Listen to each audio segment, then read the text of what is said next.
Suman TV, నేను మీ రమేష్. కదిరి సమీపంలోని కుమ్మరవార్లపల్లి గ్రామంలో చోటు చేసుకున్న పేల్డ్ ఘటన ఆ ప్రాంతాన్ని ఒక్కసారిగా ఉలిక్కిపడేలా చేసింది. ఈ ఘటనలో 4 మృతి చెందగా దాదాపు 20 మందికి పైగా గాయపడ్డారు. గాయపడ్డ వారిని కదిరి, అనంతపురం ప్రభుత్వ ఆసుపత్రులకు తరలించారు.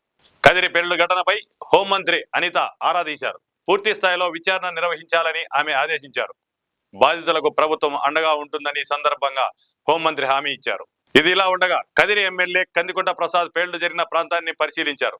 అనంతరం ఆయన మీడియాతో మాట్లాడుతూ ఈ సంఘటన దురదృష్టకరమని, అయితే ఈ సంఘటనకు కారకులైన వారిపై చట్టపరమైన చర్యలు తీసుకోవడం జరుగుతుందన్నారు. జెల్టన్ 6 వల్లనే ఈ పేల్డ్ ప్రమాదం సంభవించినట్లు ప్రాథమికంగా సమాచారం ఉందని, అయితే పేల్డ్ పదార్థాలు ఇలా ఇళ్ల మధ్య నిల్వ ఉంచడం, సరైన ప్రికాషన్స్ తీసుకోకపోవడం వంటి చర్యలపై పూర్తి స్థాయిలో విచారణ నిర్వహించడం జరుగుతుందన్నారు. మృతి చెందిన కుటుంబాలను ప్రభుత్వం ఆదుకుంటుందని ఈ సందర్భంగా కదిరి ఎమ్మెల్యే కందికుంట ప్రసాద్ వెల్లడించారు. కదిరి రూరల్ మండలంలో కుమ్మరవార్లపల్లి గ్రామంలో ఒక ఇంట్లో మొదటిగా అగ్ని ప్రమాదంగా మొదలై ఒక పేలుడు కాల్చినటువంటి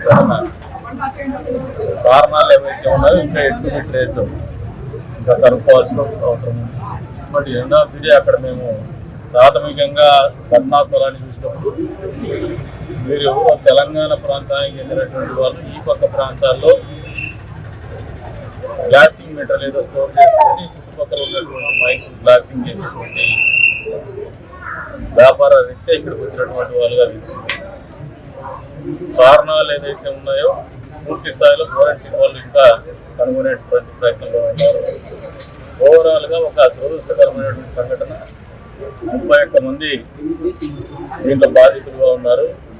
ఆ 31 మందిలో 4 చనిపోవడం జరిగింది. ఇంకా మిగిలిన 27 మందిలో ఒకరు తీవ్రంగా గాయపడి చికిత్స నిమిత్తం అనంతపురానికి తరలించడం జరిగింది. మిగతా వారికి మైనర్ ఇంజరీస్ ఉన్నాయి. 10 మందికి తల గాయాలైనా కూడా ఇబ్బంది పడేటువంటి గాయాలేం కాదు. కాబట్టి ఏదేమైనప్పటికీ కూడా ఒక దురదృష్టకరమైనటువంటి సంఘటన. ప్రభుత్వం ద్వారా కూడా ఏదైతే వాళ్ళకి సహాయం ఉండాలో దాని సహాయం అందే వరకు కూడా చూస్తామని చెప్పేసి కూడా ఈ సందర్భంగా తెలియజేస్తున్నాం. ప్రమాదానికి కారకులైనటువంటి వాళ్ళు ఏదైనా నిర్లక్ష్యం ఉంటే మాత్రం తీవ్రంగానే పరిగణలోకి తీసుకుంటాం.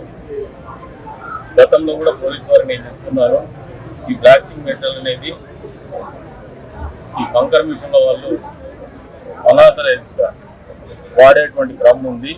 కేవలం ఒక సర్టిఫికేట్ మాత్రం ప్రొడ్యూస్ చేస్తారు. ఎవరినో చిన్న స్థాయి వ్యక్తులు తీసుకొచ్చి ఇళ్లలో పెట్టుకొని చేస్తూ ఉంటారు. ఏ ప్రికాషనరీ మెజర్స్ అయితే తీసుకోవాలో ఎక్స్ప్లోజివ్స్ యాక్ట్ ప్రకారం అవి తీసుకున్నట్టు కనపడటం లేదు. ఇది ఇంకా ప్రాథమికంగానే ఉంది. ఇది ఫైనల్ అయితే కాదు. వచ్చిన తర్వాత మళ్ళీ మీద మాట్లాడతాం.